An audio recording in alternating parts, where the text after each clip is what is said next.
السلام عليكم ورحمة الله وبركاته. الفيديو بتاعنا النهاردة هنتكلم على شوية حاجات صغيرين أو شوية حاجات مهمين من ناحية الكورونا.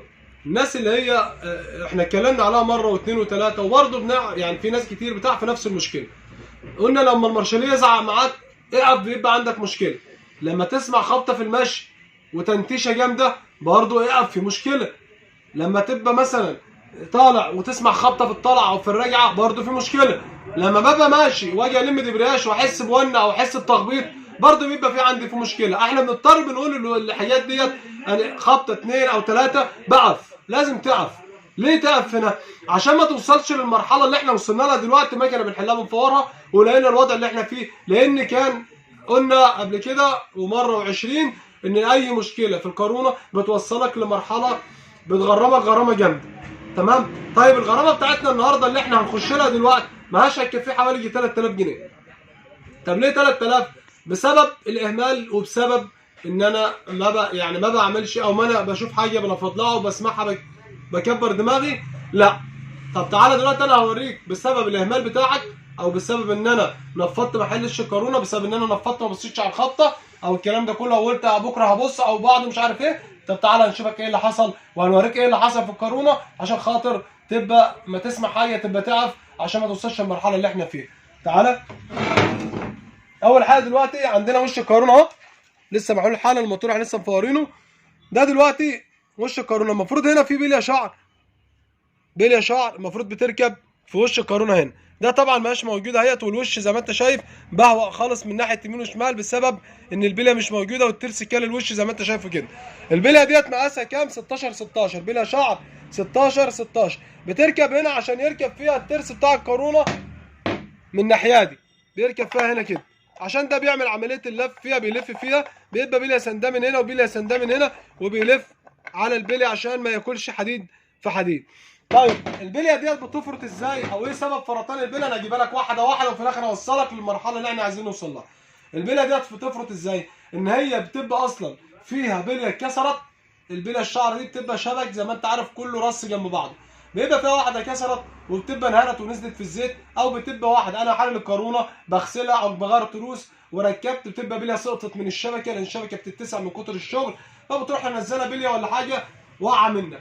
فالبليه لو سقطت وانت ما كملتش رص البليه او ما سحبتش البليه ركبت بليه ثانيه بتبدا تسف ورا بعضها بليه بليه بليه لحد ما بتروح هاريه البليه كله وبتروح موصلك للمرحله ان هي تبوظ لك وش الكورونا اللي عندك ده. تمام؟ زي ما انت شايفه كده. فطبعا اصبح ان انت دلوقتي خلاص هتغير وش كورونا وهتجيب تروس والكلام ده كله. طب الحاجه الثانيه، احنا دلوقتي بنتكلم في وش كورونا وبنتكلم في حاجه خارجيه، يعني اعتبر وش كورونا ده حاجه خارجيه ان انا ممكن لو باظ اروح اجيب وش كورونا واركبه مفيش مشكله خالص، مش مشكله الفلوس. طيب انا دلوقتي بتكلم في خوارج. طب لما بخش بقى في الداخل او لما بخش في الحاجات الثقيله بقى بتاعت المكنه من جوه اللي هتجبرني ان احل الموتور اللي هي اللي انا اوريها لك دلوقتي. تعالى بص. ده دلوقتي بليه المفروض ان هي بتركب بليه 16 بليه المفروض ان تركب 16 بليه شعر بتبقى مقاسها صغير. لو بصينا هنا هتلاقي الفرغه كانت مكسوره قبل كده. تمام اهيت واتلحمت. وطبعا بص على المجرى بتاعت البليه من جوه اتسعت بقت بحيث ان هي تاخد بليه 65 في 90، مش بليه 16 في 16 تاخد بليه 100 في 90. خلاص العمليه باظت خالص. طبعا ده لما اتكسرت اللي راح لحم او اللي وصل للحام لحم اللحام مرحل ما لحمش البليه مظبوطه، اصبح ان مركب البليه فرطت كلت الالومنيا بوظت الدنيا وصلتنا للمرحله دي. طب وصلتنا لايه؟ وصلتنا ان انا الفرغه باظت ووصلتني للترس بتاع الكورونا عندي. المفروض ده اهو بيركب هنا تمام على البليه، المفروض يبقى محكوم يمين وشمال. بص يعني بص خلاص كل عام وانت طيب. حتى لو ركبت 7000 بليه مش هتنفع اصلا لان البليه اتسعت مكانها هتحطها تصعد. تمام؟ بسبب الاهمال. بص يا جماعه قلت لما الخبطه تقف هو سمع خبطه واثنين وثلاثه و20 وتعالى بص لما سمع الترس عملته وصلته فين؟